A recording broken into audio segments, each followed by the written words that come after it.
আপনি জানেন কি আগুন আল্লাহ পাক রব্বুল আলামিন কোথা থেকে আবিষ্কার করেছেন? জানলে হতভম্ব হয়ে যাবেন, আশ্চর্য হয়ে যাবেন। সবুজ বৃক্ষ থেকে রব্বুল আলামিন আগুনকে আবিষ্কার করেছেন। জি, আপনি ঠিকই শুনেছেন, সবুজ বৃক্ষ থেকেই রব্বুল আলামিন আগুন আবিষ্কার করেছেন। এই ভিডিওটা যদি আপনার প্রথম দেখা হয়, প্রথম জেনে থাকেন, দিন প্রচারের স্বার্থে শেয়ার করার অনুরোধ রইল। চলুন, কোরআন থেকে দলিল নেই। রব্বুল আলামিন সূরাতুল ইয়াসিনের ৮০ নম্বর আয়াতে বলেন, আল্লাযী জাআলা লাকুম মিনাশ শাজারিল আখদারি নারান ফাইযা আনতুম মিনহু তুকিদুন। আমি তোমাদের জন্য সবুজ বৃক্ষ থেকে আগুন উৎপাদন করেছি, যা থেকে তোমরা আগুন জ্বালাও। সুবহানাল্লাহ।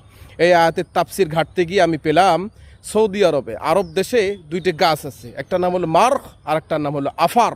এই দুইটা গাছের পাতা একত্রিত করে ঘর্ষণ দেওয়ার সাথে সাথেই আগুন জ্বলে ওঠে। সুবহানাল্লাহ।